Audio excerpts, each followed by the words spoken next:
Good morning, Kauai Terrapin viewers. Hope you're having a beautiful morning. Today I just wanted to share my morning beauty experience with you. And this morning I walked down the orchard and this Royal Ponciana is blooming like crazy. See this red flower above me? It's pretty amazing. There's only one tree that I purchased ever for beauty. It's kind of sad in a way. I think I want to do more of that. And it's this Royal Ponciana. I bought this from the local nursery. I said, I need something, a feature tree.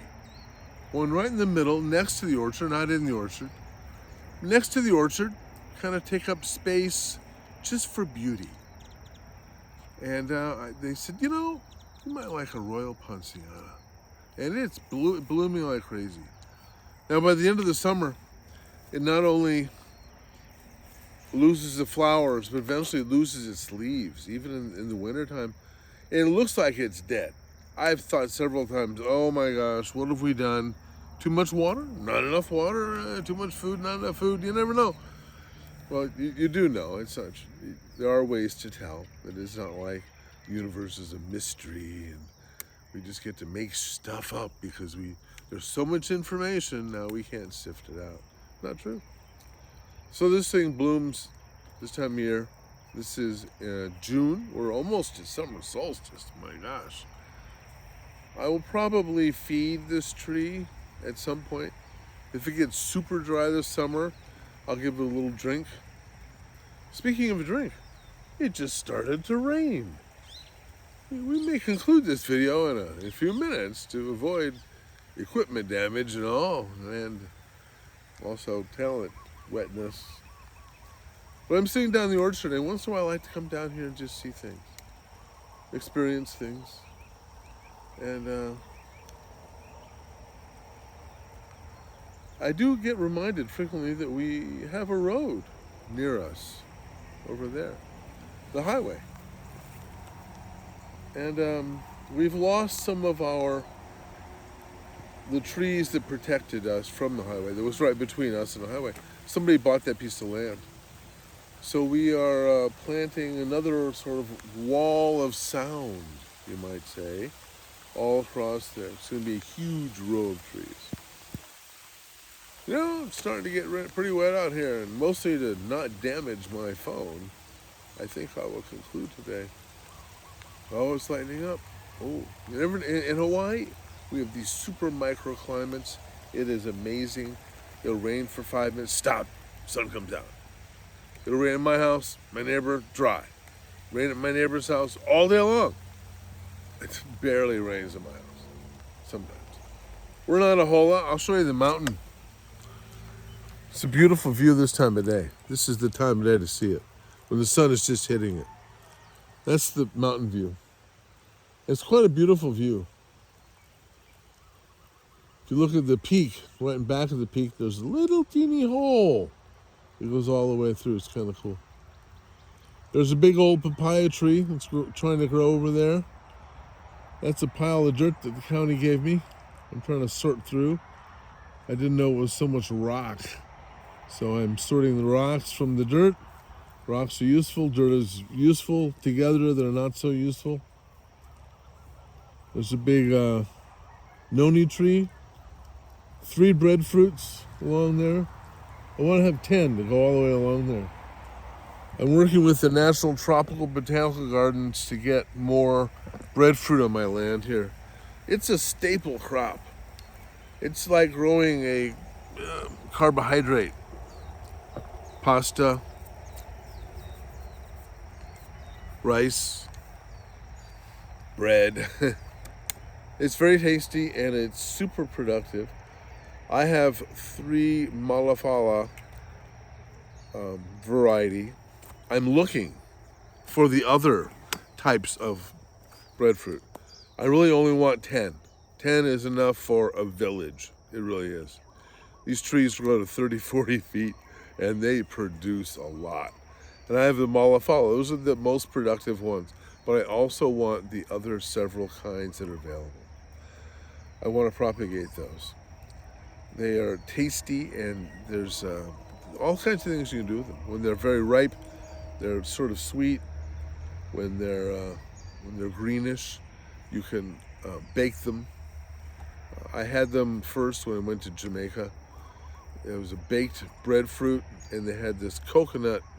They called it coconut rundown. It's like a syrup, like a gravy, really, kind of a lumpy gravy made from coconut and the coconut water. And I said, "What's it? What else is in there?" Well, they put allspice in there, a little cinnamon, peppercorns. But in general, it was mostly coconut. Inside the coconut, the water, and the meat. You know, I was talking to somebody the other day about something, and I was referring to some information I had, and he got sort of a blank look, like I just given him too much information.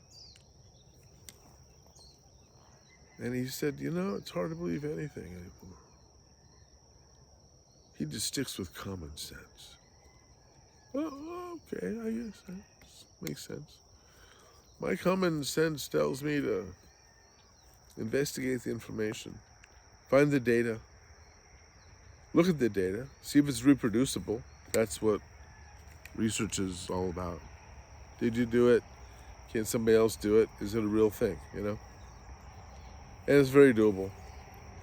I'll recommend a couple of sources that I enjoy, at least listening to in the popular media sense. There's other things I like to look at in the in-depth sense when I go to, for all the in-depth stuff, I go to PubMed. That's where all the research journals are available to you, the public. Most of them are very accessible, very available, and will reference other references. Really, the information's in the bibliography of all those articles to reference where they got their information, and then dig back into what the original research was. Was it replicated? Can it be replicated? Was it proven non-replicable? So it means it's maybe wacky data. And sometimes lately there has been some pretty bad breaches of credibility in the research world. But there are things to know, and it isn't like it's impossible. Just take it slow. I am pretty convinced now that what's going on since, I'm 60-some years old, and what's happened since I was born is a big deal with human evolution. In other words, we've evolved so many things as humans that our own adaptability in our brain is challenged sometimes. When you pull up a Google search or something of a word or a recipe, most of the times you get thousands and thousands of references. The ones that are pushed to the top are the ones that pay to get pushed to the top. So then you even think, oh, now it's even more skewed. What about the ones that oppose the ones that pay? Oh my gosh, those are probably at the very end, if at all accessible. So looking through it carefully and slowly, and trying to understand principles of science and how things work. If most people knew chemistry, they would be halfway home. Halfway. The rest is biology and stuff. But managing your own health is not impossible these days. There's a lot of ways, a lot of things we can do for ourselves. But it all starts with self-love. You have to give a shit about yourself. You have to care. Care enough for yourself to care for others is really kind of the American way. A little better view there. Helping people help themselves creates good community. And I think we've done that here.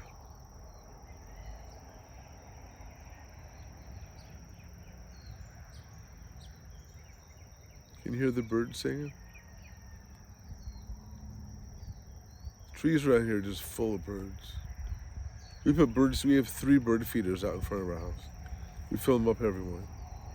The finches, the cardinals, the doves, the chickens, they all come, have some free food, easy accessible, seeds and such. It's a little expense, but I don't mind. It's for the birds. They come. They live. They spend time here. Over to my left here, I'll show you one of our mulch piles. This is the Palm Tree Rick mulch pile. It's all coconut stuff. And right beyond it, you can't really see it well, but right beyond it is a ice cream bean tree. And we're going to be getting seeds from that this year and starting some more ice cream bean trees out in the Wall of Sound. Ah, there it is. Let me show you the mountain now. See the sunlight hitting it?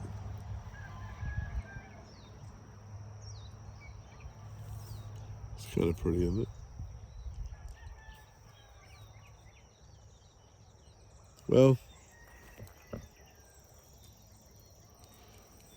the sad news around here is we probably have a pretty darn good case of the horned beetle, the rhinoceros beetle, the ones that's going to eat, that are eating our palm trees right now.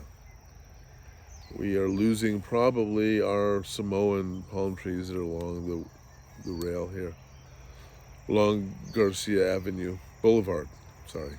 Garcia Boulevard goes here. There's the Wall of Sound. We got Shakedown Street. We have the Lazy River Road, goes down there along the Black Muddy River, which is more of a creek than a river. Now the sun's coming over the hill, hitting the orchard. It's about 7:30 this morning, almost in the middle of the summer solstice time. I hope you've enjoyed this video. Just a little window into the inside of Experience the Beauty in the Orchard. Show you a little more of the Royal Poinciana here. It will probably grow to quite a height eventually. I don't top this tree because I don't mind it getting high. Right beyond it, you can see it, is the rainbow eucalyptus, which has an amazing bark to it. I mean, an amazing bark to it. Over right there. It's like velvet. It's got different colors and that sort of thing. In fact, let's go see it. We'll walk right over here. It's one of the water lines, the blue water line there. Kind of neat.